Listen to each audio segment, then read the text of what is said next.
Kisah Nabi Muhammad Sallallahu Alaihi Wasallam. Perang Fijar. Perang Fijar merupakan peperangan pertama yang diikuti oleh Muhammad saat belum diangkat menjadi nabi.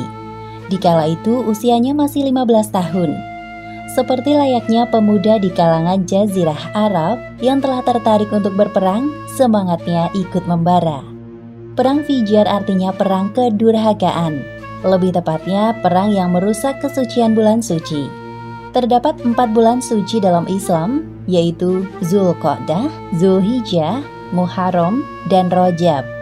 Sedangkan perang Fijar ini terjadi pada bulan Zulqa'dah yang bertepatan dengan perayaan Uqadz. Tersebutlah seorang laki-laki dari Bani Kinanah bernama Barods bin Qais. Barods adalah seorang pemabuk berat. Tak jarang ia diusir oleh orang-orang dari sukunya sendiri karena gemar berbuat onar.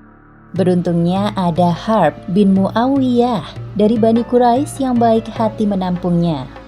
Barods inilah orang yang menyebabkan terjadinya perang Fijar.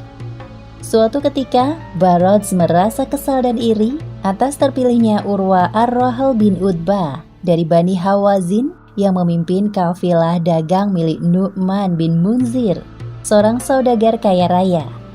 Setiap tahunnya, Nu'man bin Munzir selalu mengirimkan rombongan kafilah dari Hiro ke perayaan Uqadz membawa barang dagangan. Kenapa bukan aku yang terpilih? Kenapa jadi Urwa? Lihat saja, aku akan mematahkan lehermu, wahai Urwa. Barods yang emosional tidak bisa mengontrol kemarahannya. Ia pun berencana untuk mencelakai Urwa dalam perjalanan. Padahal tidak diperkenankan terjadi pertumpahan darah pada saat bulan suci. Namun Barods telah melupakan larangan itu dan melancarkan aksinya.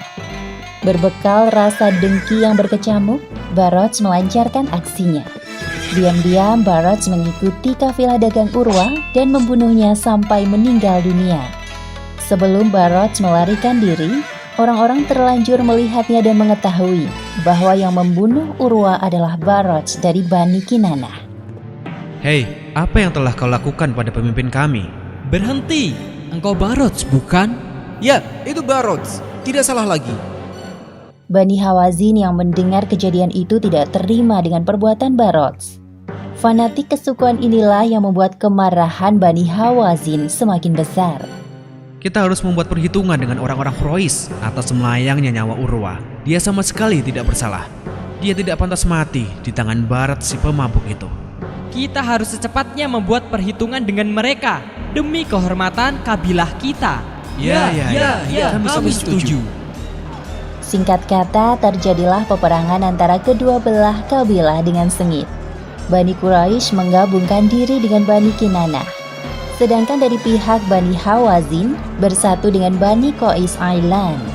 Pada awal pertempuran, Muhammad bertugas untuk memunguti anak panah lawan yang berjatuhan untuk diberikan kepada paman-pamannya yang sedang berperang. Kedudukan kedua belah pihak saling imbang. Pihak Bani Hawazin memperingatkan bahwa perang belum berakhir. Perang akan kita lanjutkan tahun depan, tepat pada perayaan Uqadz. Uqadz adalah perayaan kebanggaan bangsa Arab jahiliyah yang paling terkenal di Arab.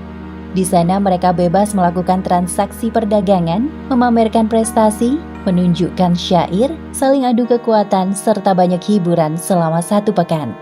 Perayaan Uqadz berlangsung setiap tahun sekali di Al-Atsdiyah, yaitu sebuah daerah di antara Mekah dan Thaif. Orang-orang dari luar Mekah juga banyak yang berdatangan. Biasanya setelah perayaan Uqadz, mereka mengunjungi Ka'bah. Perang Fijar terjadi selama 4 tahun berturut-turut. Setiap hari Muhammad berlatih memanah dan berkuda untuk perlindungan diri dan persiapan perang selanjutnya. Wahai Muhammad, setelah melihat kemampuan memanahmu sekarang ini, engkau boleh ikut bertempur bersama kami. Tapi ingat pesanku, jaga dirimu baik-baik, fokus pada lawan kita dan jangan lupa berdoa. Terima kasih Paman, aku akan berhati-hati dan terus berdoa kepada Allah Subhanahu wa Ta'ala. Muhammad remaja merasa tertantang ketika menembakkan anak panah dengan kedua tangannya ke badan lawan. Tidak sedikit korban berjatuhan dari masing-masing kabilah karena peperangan ini. Akhirnya waktu yang dinantikan tiba. Perang berakhir dengan perjanjian perdamaian.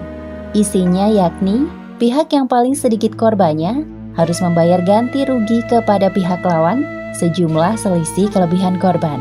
Dalam hal ini Bani Quraisy lah yang harus membayar kompensasi sebanyak 20 orang Hawazin karena lebih sedikit korbannya.